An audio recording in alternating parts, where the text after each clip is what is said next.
Just learning that better than 90% of the people in the country do not achieve real financial competence and security during their lives gives each of us, as head of his family, or at least co-head, the responsibility to make certain that we are in that small percentage of people who do.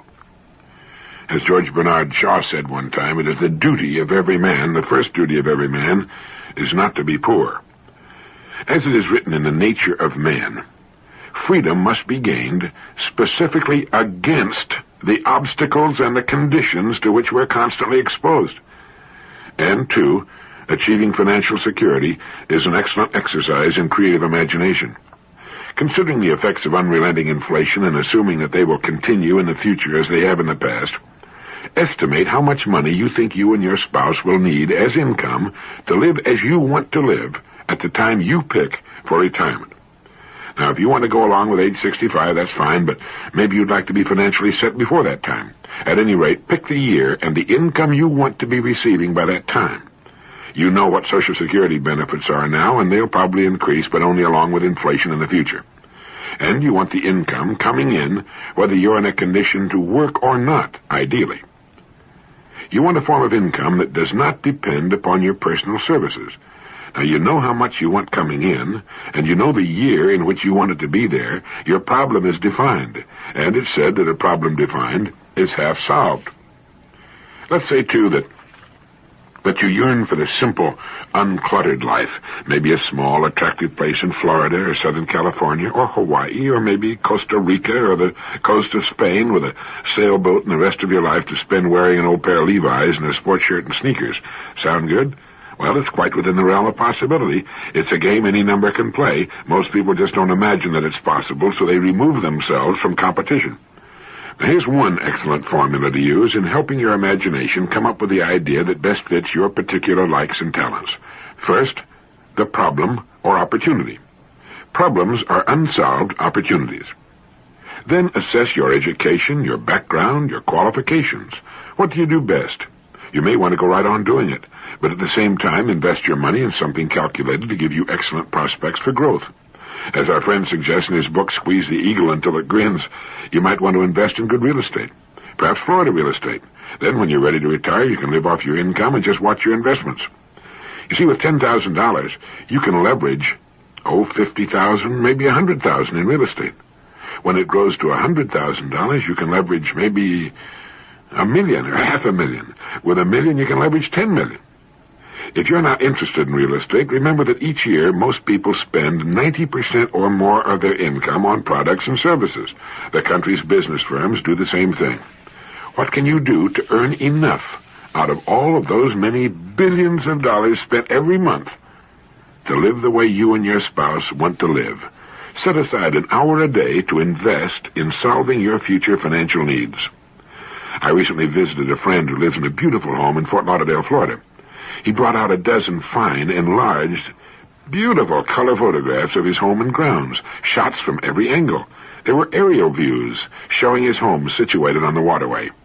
We commented on how great they were, and he told us that they'd been taken by a man in a small helicopter who had taken them without my friend's knowledge or permission. He had paid about $200 for the set, and they were well worth the money. If he used them only in case he wanted to sell his house, they'd be worth many times what he paid for them.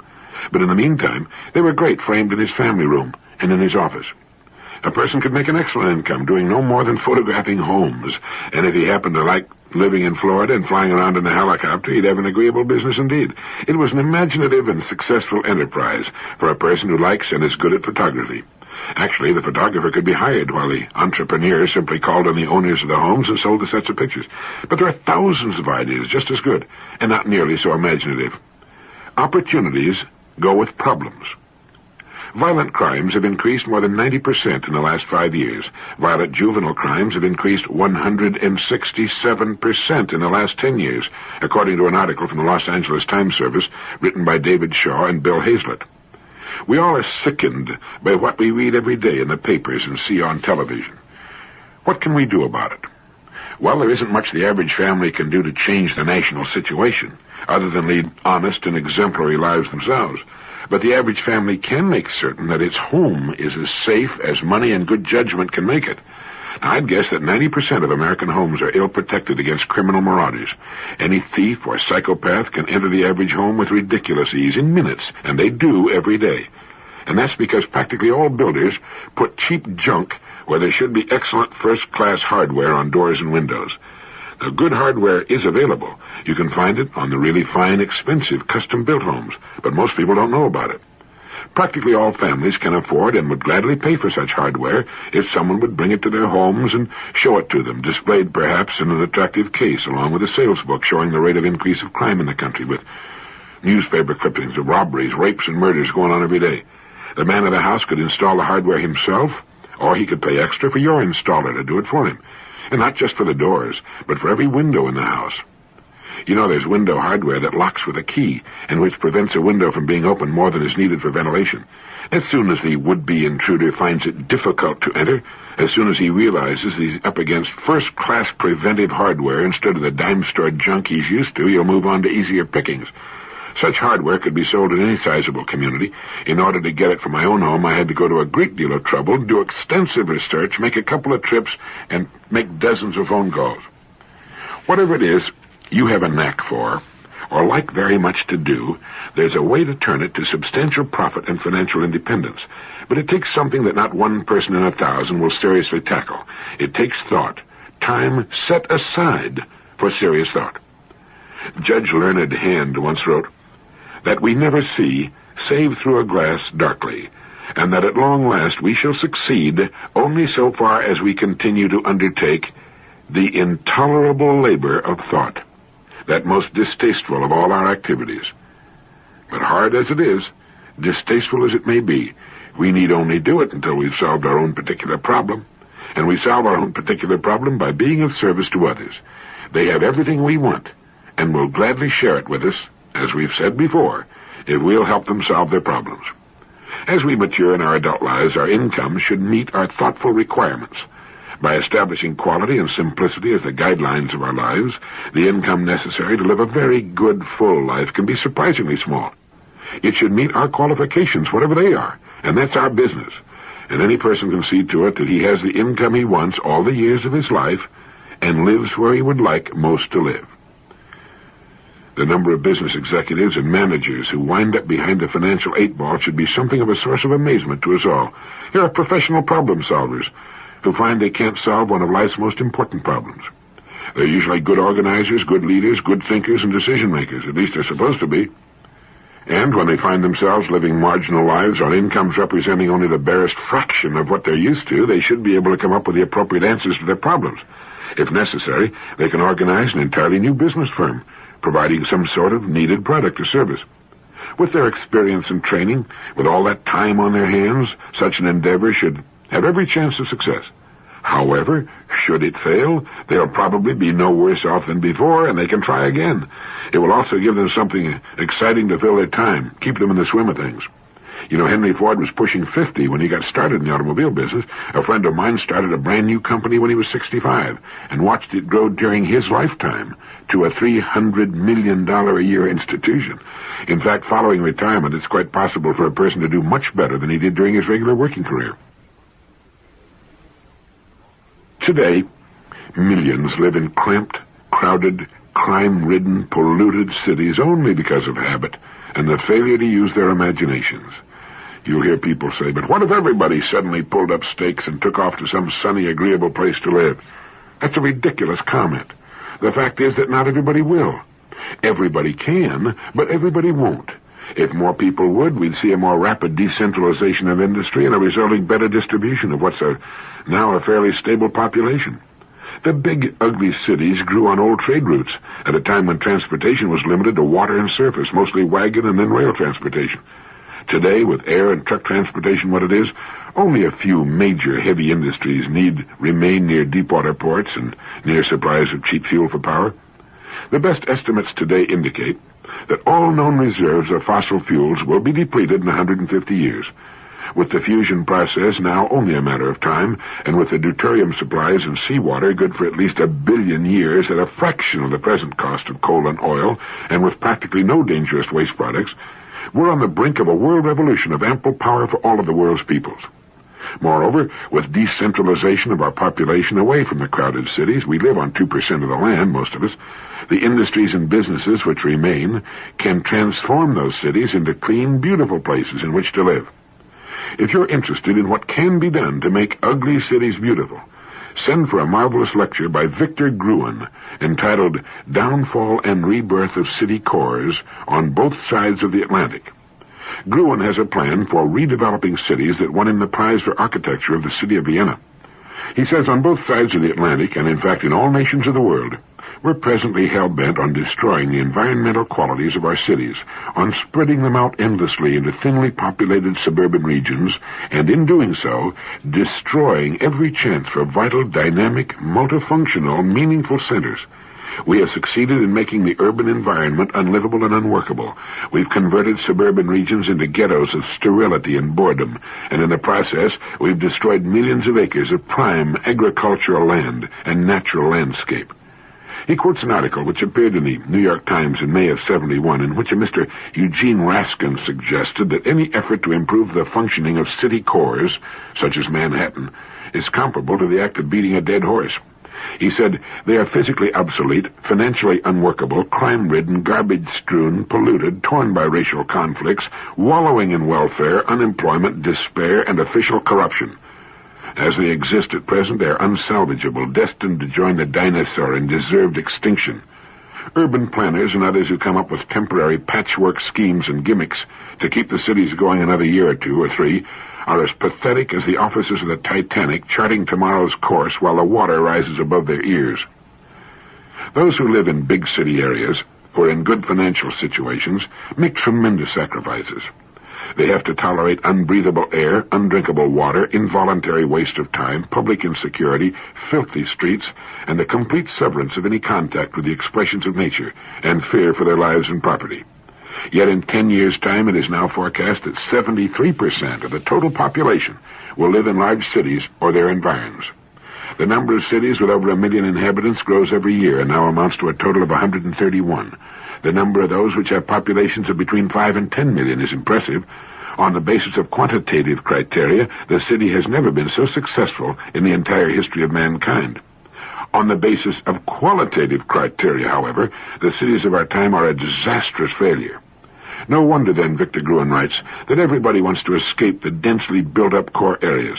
The mass use of the automobile, growing incomes, shortened working hours, and extended leisure time encourage the mass flight and make it possible. But just because it is a mass flight, it is also a futile one. Those who want to settle in the lovely countryside must find out, much to their bewilderment, that once the hundreds of thousands of others who are also filled with the same desire have settled, there is no lovely countryside left. And Victor Gruen goes on to point out how city cores can be redeveloped, and the countryside can remain beautiful. You can get his entire lecture by just sending $1 to the Victor Gruen Foundation for Environmental Planning, 315 North Beverly Glen Boulevard, Los Angeles, California, 90024. But our remaining in such environments will not help them. As Lewis Mumford suggested, each one of us, as long as life stirs in him, may play a part in extricating himself from the power system by asserting his primacy as a person in quiet acts of mental or physical withdrawal. We can beat the problem through that most distasteful of all our activities, the intolerable labor of thought. Thinking with a definite purpose is or should be different from random casual thinking. When you're trying to solve a specific problem, the mind and its largely mysterious powers must be disciplined, directed. During the hour you set aside for thinking, have your major goal before you, written at the top of the page of a sheet of paper. Now the mind has to cease its idle playing in the fields and get into harness and go to work. It must come up with possible solutions to the problem before it. It is the transfer agent that must deliver us from where we are to where we've decided we want to be. That may not involve a physical move from one point to another, or it well may. Researchers at UCLA found that for all practical purposes, it appears that the reach of the mind is infinite. And when they say the mind, they're talking about yours and mine. As you sit there with your goal before you and begin to try to come up with possible ways of reaching it, you'll notice a very sluggish reaction on the part of your thinking equipment at first. Creative people are familiar with this phenomenon. Like a child resting or at play, the mind resents being called to task and responds sluggishly like oil in sub-zero weather. Usually when it acts that way, most people simply let it go back to sleep. It has learned through many years of inactivity that hard work is not a part of life at all. Here it's important that you stay with it. Like doing push-ups for the first time, not much happens, and the results are disappointing, if not embarrassing. But daily effort soon finds us doing with ease what was at first difficult and awkward. Write down any thoughts the mind passes along. Do not be discouraged, no matter how trivial your first efforts may be, if you haven't done this before. You're prospecting an exceedingly rich soil, and it may come up with a strike the first time out. It isn't likely, but stay alert and examine with great care the ideas produced by your first sessions. Sometimes an idea which appears worthless at first can be turned around or inside out or combined with another idea to form a winner. Just as important as the ideas produced by these first sessions is the extremely important function you're performing. Each day as you look at your goal and begin your disciplined thinking, you're placing the idea of your goal in your subconscious mind. Like the incredibly rich soil it is, it accepts the idea as a seed. Planting the seed once at a single session will probably not plant the seed deep enough or guarantee its germination. The seed must be planted again and again before germination takes place and it begins to grow in the subconscious mind. And while you're trying to pull ideas out of the top of your mind, a far greater wisdom is going to work below the surface. These think sessions accomplish two important jobs. One, they force the mind into disciplined control and form the habit of disciplined thought, and produce ideas, some of which may be very good. And two, they plant the seed of your goal deep into your subconscious mind and cause it to germinate and take root. It's the second function that will virtually guarantee you're reaching your goal. You may later rue the day, but reach your goal you will. As someone has said, be choosy what it is you set your heart upon, for if you want it strongly enough, you'll get it. Here it all hinges on the wisdom and maturity of our decisions. Then, forcing the mind to think and come up with answers for a definite period of time every day sets the great subterranean forces to work. And they'll go on working all day while you're doing other things and all night long while you're sleeping. That's how you get the real hidden power of your mind and imagination to work. You've given it a specific job to do in the setting of your goal, and it can marshal massive, computer-like memory banks and countless extrapolations and permutations, trying 1,000,000 possible pieces to the puzzle you've given it. And at the same time, another very subtle action is taking place. You're changing. Subtle shifts in your personality and attitudes, your manner, your whole being are underway as you're being readied for the accomplishment of your goal. And as you think about the goal you're working toward, it moves farther and farther into the realm of possibility. Gradually, instead of being what might at first have seemed like a little wild daydream, it begins to make more and more sense. It begins to take on legitimate, concrete form. And finally, one day when you least expect it, when the mind is at leisure, the idea will appear. It will slip into the edge of your consciousness so unobtrusively that like a sly party crasher, you will be only vaguely conscious of it. But then, incredibly at first, then with mounting exhilaration, you'll see it for what it is, the idea you've been looking for. And if your goal is to live the simple, uncluttered life in some idyllic spot, you can achieve it. You can have your cake and you can eat it too. You can, through the use of your imagination, do what you want to do, where you want to do it. You are under no constraint other than habit and self-doubt to suffer in one part of your life for success in another part. You can succeed in all parts. For those who are not ready to begin uncomplicating their lives, there are 1,000,000 things calling for attention, opportunities everywhere. Every listing in the yellow pages of the telephone directory represents a business opportunity because not one of the businesses listed is being operated as well as it can be, as it may one day be operated. At the same time, let's remember those worthwhile guidelines, quality and simplicity. It's really quite surprising what we can do without and still live a richly satisfying life. We've been engaged for some time now in a national debauch of senseless consumerism in this country. Just as we eat twice what we need for good health, we often purchase twice what we need in the way of things which end by owning us, tying us down, worrying us as we try to maintain or keep from losing them in one way or another. I think what we're seeking is freedom. Freedom from things, as well as the opinions of others. It's amazing how people love to complicate their lives. Several years ago, a friend of mine played a trick on his wife that changed her life and his too. Over the years, his wife had formed the habit, and it's an easy one to form for a man or a woman, of shouting at the children in the morning as she tried to herd them off to school. She screamed at them to get up and get dressed, to come to breakfast, to get ready for school, to catch the bus. It was a scene no doubt duplicated in thousands, perhaps millions of homes every morning. But it left my friend John, his wife, and the children pretty badly shaken every morning, with nerves jangling and a great desire to get as far from that house as possible in the shortest possible time. Each morning, John found himself heaving a sigh of relief as he left the wild confusion and noise of his home for the relative quiet of the drive to the office. And on one such drive, he got an idea that he felt might help subdue somewhat the nerve-shattering cacophony of his mornings. So the next morning, without his wife's knowledge, John hid a tape recorder and microphone in the kitchen with the volume turned up. All through the frenetic tableau of shouting and imprecations, the silent machine recorded every word, every sound. Then, when the children had gone off and his wife was sitting limply in her chair with a cup of coffee, getting her breath back from her morning drill master duties, John played it back to her. For a few moments, his wife looked at him in curious amazement. Then she suddenly realized that the strident, shouting, barking, unhappy voice was her own. For the first time, she heard herself as she sounded each morning to her husband and children, her face framed with wounded embarrassment as the awful sound of her own voice again filled the kitchen. And long before it was over, she had put her head in her arms and was crying her heart out.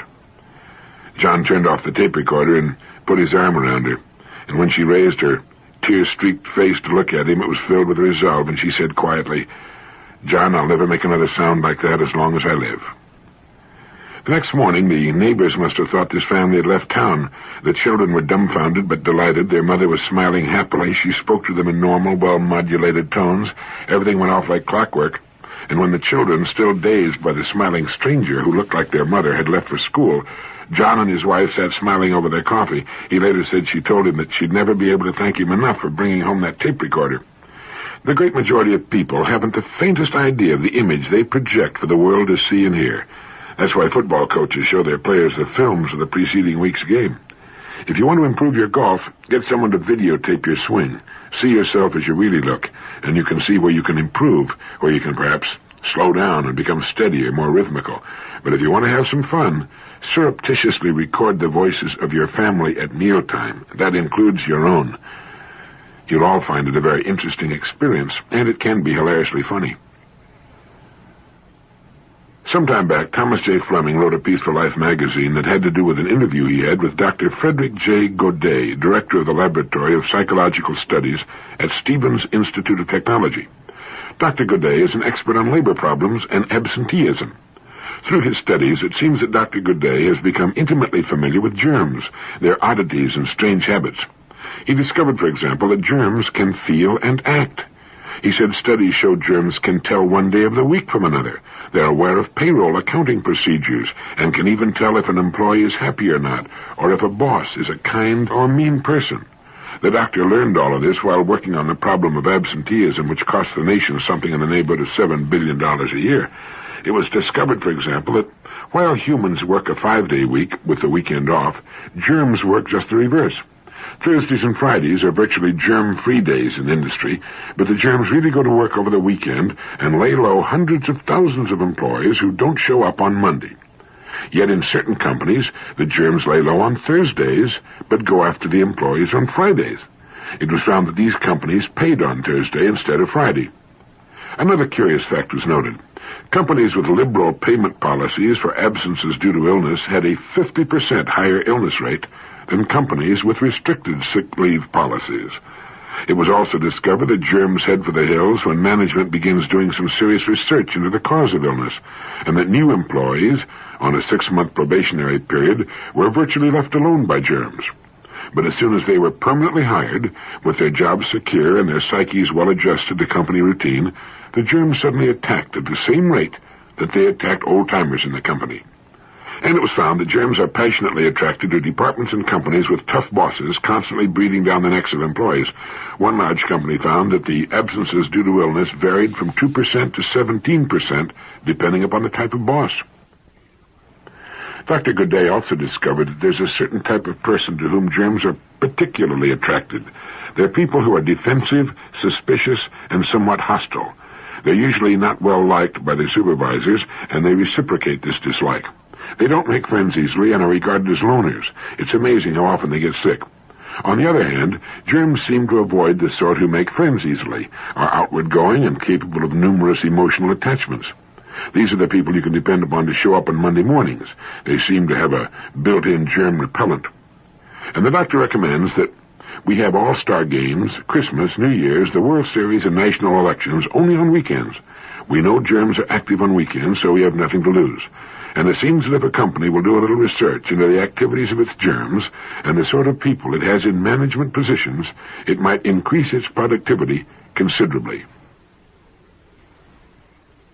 Here's a wonderful way to avoid an argument.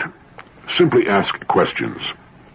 Instead of jumping in and disagreeing before you know any more about the subject under discussion than the other party, ask the other person to state his case specifically and to define his terms. People who like to argue and will at the drop of a word on any subject are people who enjoy ruffling the feelings of others. Willis Sloane once wrote an article entitled "Arguments Don't Win Friends," in which he points out that arguments are useless and largely ridiculous. They're more a matter of temper than temperate conversation and discussion. Subjects such as politics and religion can almost always provoke an argument. Racial prejudices can bring forth the most ridiculous statements in the form of arguments for or against certain practices. But if you'll apply this rule, to make your opponent be specific about some point you know backward and forward, you may avoid a foolish and endless, where nobody wins kind of argument. I've found that an argument like a potential highway accident can generally be spotted from some distance away, and it can be avoided the same way. Slow down and approach with caution. In conversation, as in your car, the worst danger is speed. It's pretty hard to get seriously hurt going 10 miles an hour, and you can avoid a serious argument that could lead to a lot of heartache by just being extremely careful when you come upon a situation that's likely to erupt into a serious argument. If someone makes a statement that you feel is wrong or ridiculous, you should not remain silent. As you feel the adrenaline pumping into your system, instead of jumping on the other person with both feet, just ask, "Why do you say that?" If you get another absurd generalization, ask, "Would you mind being specific about that?" Ask questions such as why. How do you know? Instead of trying to prove your opponent wrong, make him prove himself right or discredit himself, which he will promptly do if he's skating on thin ice. Put the burden of proof squarely where it belongs, on the shoulders of the person who started it.